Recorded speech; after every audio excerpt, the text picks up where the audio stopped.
ये जो आपको मैं घटना बताने जा रहा हूँ, ये घटना 1995 की है। कुछ ही महीनों में मेरी शादी थी, उसकी तैयारियां चल रही थी। पर काफ़ी टाइम से हम लोग देख रहे थे, अखबार की बहुत बड़ी बड़ी हेडलाइन आती थी कि नॉर्थ ईस्ट के अंदर, असम के अंदर आज ट्रेन में बम ब्लास्ट हो गया, रेल की पटरियों पे बम ब्लास्ट कर दिया गया, हाईवे पे बम ब्लास्ट कर दिया गया, दर्जन भर लोगों को मार दिया गया, 25 लोगों को मार दिया गया, अवैध हफ्ता वसूली आतंकवादियों द्वारा की जा रही थी।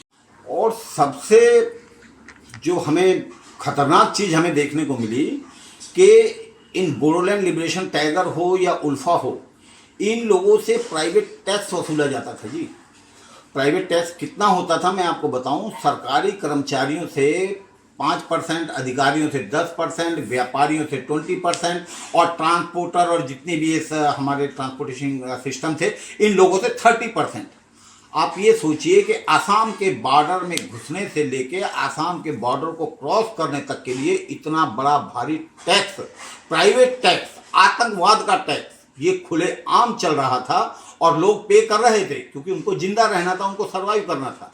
और ये जो चीजें सारी हो रही थी सरकार की नाक के नीचे हो रही थी। इस बात से उस वक्त के प्रधानमंत्री भी पूरी तरह से उनको मालूम था, मुख्यमंत्री को मालूम था, हमारे गृह मंत्री हैं उनको भी मालूम था। और ये सब कई वर्षों से निरंतर हो रहा था, त्राही त्राही त्राही मची हुई थी। और सरकार जाने क्यों, मैं आपको जरूर बताऊंगा सरकार क्यों खामोश थी। सारी चीजें हैं, हम एक एक करके सारी परतों को खोलेंगे, पर एक एक चीज में जो आपको बता रहा हूं वो पूरी तरह से सत्य है। ये सब देख के हमको लगा कि सरकार के होते हुए और उस कांग्रेस सरकार के होते हुए जो अभी तो है ही सत्ता में, इससे पहले भी वो सत्ता में रही, भले बीच में वीपी सिंह और 2 साल की सरकार हमारी इमरजेंसी के बाद की बनी, लेकिन ये सब कंटिन्यू इतना खुलेआम क्यों हो रहा है, इस जिज्ञासा के साथ में, क्योंकि इन्वेस्टिगेटिव जर्नलिस्ट हैं हम, बिहाइंड में तो जाएंगे कि भाई क्या कहानी है इसके पीछे। तो हम निकल जाते हैं लगभग गुवाहाटी के लिए, जड़ तो वहीं होनी चाहिए। खैर जी, हम पहुंचते हैं श्रीरामपुर रेलवे स्टेशन, जो कि गेटवे होता है असम का, असम स्टेट का। और वहाँ जो हम नज़ारा देखते हैं, हमारी आंखें पूरी तरह से चौंक जाती हैं, हम पूरी तरह से चौंक जाते हैं। वहाँ रेलवे स्टेशन की दीवारों के ऊपर जब हम देखते हैं joint Bodoland liberation tiger, Bodoland liberation tiger joint BLT, ये खुलेआम सरकारी इमारतों के ऊपर लिखा देख के हम पूरी तरह से हतप्रभ हो जाते हैं। मेरे साथ में मेरे मित्र भी थे, मृत्युंजय पांडे, काफ़ी बड़े सीनियर जर्नलिस्ट थे, तो वो मेरे साथ में थे। वो बोलते हैं रजत जी ये सब माहौल क्या है, ये हम लोग भारत में ही हैं कि यहाँ अलग से कोई एक कंट्री का वो चल रहा है, जैसे कि खालिस्तान वगैरह का हम लोग सुनते थे। तो ये हालात में हमने देखा। फिर अगला स्टेशन हमारा आता है कोकराझार। कोकराझार में क्या देखते हैं हम लोग, वहाँ पर हर दीवार पे, हर बिल्डिंग पे बड़े बड़े होर्डिंग लगे हैं, जॉइंट BLT। तो ये एक टेररिस्ट संगठन था, उस समय का बहुत बड़ा टेररिस्ट संगठन था। रोज के नरसंहार होते थे, मारकाट हो रही थी कई सालों से, 80 के दशक से शुरू हो गया था और ये 95 था जब हम वहाँ पर जा रहे थे। फाइनली हम उतरते हैं न्यू बंबईगांव स्टेशन पे, क्योंकि ट्रेन में ही 2-4 लोगों से बातचीत करके, और ये जो कौतूहल का विषय था, इतना डर का भय का माहौल, जब हम ट्रेन में उन लोकल यात्रियों से पूछते हैं कि भाई ये क्या है, तो बोलते हैं साहब इसकी जड़ में जाना है तो आपको न्यू बंबईगांव उतरना पड़ेगा, Kokrajhar is more dangerous and new Bongaigaon you can get the hint. New Bongaigaon station पे उतरते हैं, बहुत मामूली सा स्टेशन था वो, छोटा सा स्मॉल स्टेशन। वहाँ हम रेलवे प्लेटफॉर्म पे रेलवे मैनेजर से पूछते हैं, साहब ये बोडोलैंड लिबरेशन टाइगर के कौन है सर्वे सर्वा। तो वहाँ से पता चलता है कि ये मिस्टर प्रेम सिंह ब्रह्मा इसके चीफ हैं। तो हमने कहा जी कैसे मिला जाए, तो बोले आप वो कलेक्टर साहब से मिल लीजिए, हो सकता है उनको कुछ आगे जानकारी है। वो डर के मारे कोई जानकारी दे पाया। मैं बोला कि ये जो सरकारी इमारतों पे, स्टेशन पे, जगह जगह हर प्लेटफॉर्म पे लिखा है जॉइंट BLT, ये कैसे हो गया, आप तो यहाँ के अधिकारी, आप बताइए कैसे पॉसिबल है। तो वो बहुत घबरा गया और जान छुड़ा के, मतलब ऐसा निकला वहाँ से कि जाने अगर वो कुछ BLT के खिलाफ बोल देगा तो उसकी जान पे क्या आफत आएगी। हम वहाँ के कलेक्टर से मिलते हैं, जो काफ़ी सिख युवक व्यक्ति थे और अधिकारी थे। उनसे मुलाकात करते हैं तो वो बिल्कुल हमको चेतावनी देते हैं कि आप इस चीज़ों में ना पड़ें। हमने कहा जी खोजी पत्रकार हैं, चीज़ें खोजने आए हैं तो हमें पता तो होना चाहिए कि कौन क्या है कैसे है। बोले नहीं जी आप नहीं जा सकते, आपको परमिशन नहीं दी जाएगी। बहरहाल हम वहाँ के एसपी से मिलते हैं, एटलीस्ट पुलिस अधिकारी से मुलाकात करेंगे तो वो हो सकता है ठीक से गाइडलाइन कर दे। उनके अंदर तो कोई घबराहट नहीं होनी चाहिए, तो हमारी रक्षा के लिए हैं। खैर वो वहाँ के एसपी साहब भी हमें मना कर देते हैं कि आप यहाँ पे कहीं इधर उधर जाएंगे तो आपको हमारी परमिशन लेनी पड़ेगी। तो अब रेलवे में हम रेलवे गेस्ट हाउस में रुक जाते हैं रात को। हमने कहा भाई इन लोगों को ज़्यादा कुछ बताने की ज़रूरत नहीं है, हम लोग खुद ही करते हैं। ये सब सरकार के अधिकारी, कांग्रेस के अधिकारी, कांग्रेस पार्टी की सरकार के अधिकारी हैं जो इतना डर भय का माहौल वहाँ बना हुआ था। खैर सुबह हम 5 बजे पैदल ही वहाँ से निकलते हैं। हमें शायद इंडिकेशन मिल गया था कि इस तरह से एक भूटान बॉर्डर पे रास्ता जाता है, वहाँ हम जाएंगे तो हमको सही रास्ता मिल जाएगा। पैदल पैदल जाते हैं। रास्ते में एक पैदल रिक्शा वाला व्यक्ति मिलता है 2-2.5 किलोमीटर आगे जाकर। उसको हम रिक्वेस्ट करते हैं कि भैया दादा सुबह सुबह हमको जो है यहाँ जाना है। और बोलता है हम ले तो आपको जाएंगे, 1 घंटे का रास्ता है, बट हम आपको उधर नहीं लेके जाएंगे, हम आपको वहाँ से 2 किलोमीटर पहले उतार देंगे, अदरवाइज उसकी जान को खतरा है। बड़ा जी हमने कहा चलिए कोई बात नहीं, डूबते को तिनके का सहारा जैसा होता है इस तरीके से हमने उनकी शर्त को मान लिया रिक्शे वाले को। हमने कहा चलिए दादा जहाँ तक पहुँचाते हैं पहुँचाइए, जितना नज़दीक होता है।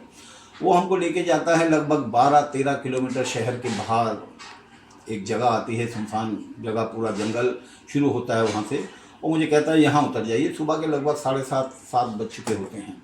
बोले यहाँ उतर जाइए, यहाँ से आपको कोई ना कोई मिलेगा, बताएगा, वैसे सीधा जाइए। हमें इशारा मिलता है, हम उसको रिक्शे वाले को पैसा दे के निकल जाते हैं। वहाँ जंगल में जैसे जैसे हम बढ़ते हैं हम देखते हैं वहाँ AK-47 लेके 5 लोग यहाँ खड़े हैं, 5 लोग यहाँ खड़े हैं। तो एक व्यक्ति आगे पूछता है किनसे मिलना है? हमने कहा प्रेम सिंह ब्रह्मा जी से मिलना है, हम पत्रकार हैं, दिल्ली से आए हैं। अब मृत्युंजय पांडे की सिचुएशन बड़ी मतलब अलग हो जाती है, थोड़ा डर जाते हैं वो सब माहौल देख के। तो मुझे आके बोलना पड़ता है कि मिस्टर प्रेम सिंह ब्रह्मा जी ने बुलाया है और हम उनसे बात करना चाहते हैं। तो हमें वहीं रोक दिया जाता है 15-20 मिनट 30 मिनट तक, जब तक उनका वो संचार सिस्टम जो है वहाँ तक पहुँचता है।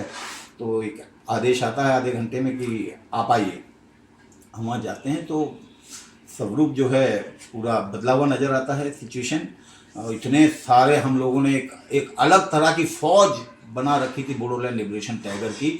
जो लोग हमने देखे, हजारों लोग वहाँ बंदूकधारी, वो देख के हम एक तरह से कोई भी घबरा जाएगा। वो घबराने की सिचुएशन भी ऐसी होती है।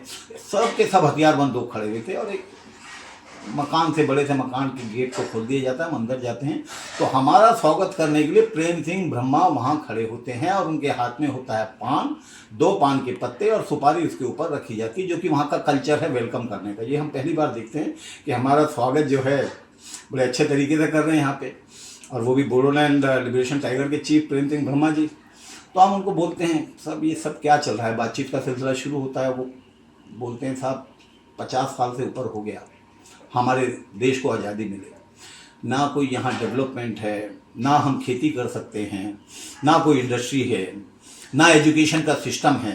वो सब बताते हैं कि वहाँ कोई प्राइमरी स्कूल तक नहीं खुला था 50 सालों में, और इसके पीछे वो कांग्रेस को ही जिम्मेदार बनाते हैं। ये कांग्रेस की सरकार के चलते आज तक, और ये हम मजबूरी में हथियार उठाए हैं। अब मकसद जो भी उनका हुआ हो, लेकिन वो जिम्मेदार तो कांग्रेस को ही बता रहे थे। तो बातचीत करते करते लगभग दोपहर हो जाती है। हम लोग भोजन करते हैं, उसके बाद वो हमें विदा कराया जाता है। एक बाकायदा उनकी लिखी हुई एक पुस्तक दी जाती है प्रेम सिंह ब्रह्मा जी की। अपने हाथ से पुस्तक देते हैं और बोलते हैं कि ये आप अपनी सरकार को दे दीजिए अगर दिल्ली जाएँ तो ये सारी चीज़ें देख के हम लोगों ने जो दिल्ली में बैठ के सोचा था, वो सारी चीज़ों से थोड़ा और अलग हमें ये सिचुएशन समझ में आई और हम वहाँ से चल के आते हैं। अब 4 महीने ही नहीं बीतते जी, ये खबरें काफ़ी अखबारों के अंदर छप जाती है। प्रेम सिंह ब्रह्मा का इंटरव्यू न्यू दिल्ली टाइम्स, जिसके लिए मैं काम करता था, उसके अंदर बाकायदा प्रकाशित होता है। और भी कुछ अखबार थे जिसमें मृत्युंजय पांडे ने स्टोरी एज ए फ्रीडम से जर्नलिस्ट डाली थी। ये होता है। उसके 4 महीने बाद ही क्या होता है जी कि दिल्ली में बैठी हुई एक कांग्रेस की सरकार के गृह मंत्री प्रेम सिंह ब्रह्मा जी को इनवाइट कर रहे हैं और उनको अपने राजनीतिक दल में शामिल कराते हैं और उनके साथ में उनको मेंबर ऑफ पार्लियामेंट लोकसभा चुनाव लड़ने का न्योता भी देते हैं। और जब ये चीज़ पूछी जाती कि ऐसा क्यों, तो बोले ये तो हमारे ही भाई हैं। कई लोगों ने हमें उस समय पे बताया कि आपस में मिला जुला कुछ है इनकी मिली भगत, जिसके चलते वहाँ जो कुछ भी हो रहा है। तो हमको ये चीज़ बहुत गलत लगती थी कि आप उस एक तरफ आतंकवाद इतनी पूरी तरह से चरम सीमा पे सरकारी संसाधनों पर अटैक कर रहा है और दूसरी तरफ आप उनको फूल मालाएं पहना रहे हैं। मतलब वो नक्सलवाद को जितना समर्थन हमने देखा कांग्रेस की सरकार दे रही थी और उसका जीता जागता स्वरूप हमने वहाँ बोडोलैंड एरिया में जाके देखा। अलग देश की मांग, अलग चीज़ों की मांग, वो भारत की पूरी तरह से सरकार खिलाफ में जो काम कर रहे थे उनको तो अरेस्ट करके अंदर करना चाहिए था। इन्होंने उनके साथ हाथ मिलाया, गले मिले और उनको पार्टी में ले लिया, पार्टी में शामिल कराया, उनको चुनाव भी लड़ाया। जी ये है नीति। यहां आप हमारे प्रधानमंत्री जी को देख लीजिए, आतंकवाद को खत्म किया, बम विस्फोट को खत्म किया, आतंकवादी गतिविधियों को खत्म किया और हमारे देश में शांति का एक नया माहौल पैदा किया। नॉर्थ ईस्ट के अंदर जो डेवलपमेंट पिछले 10 वर्षों में हुआ है जी, वही डेवलपमेंट का रोना वही बोडोलैंड के लोग और वहां के आदिवासी लोग रोते थे कि पिछले 50-60 सालों में उनको नहीं मिल पाया। वो हमारे प्रधानमंत्री जी ने करके दिखा दिया 10 वर्षों में। And there is no controversy, this is the symbol. और ये एक बड़ा फर्क है कांग्रेस की सरकारों में और भारतीय जनता पार्टी की, नरेंद्र मोदी जी की सरकारों में कि इन सिचुएशन से कैसे हैंडल किया जाता है। Thank you.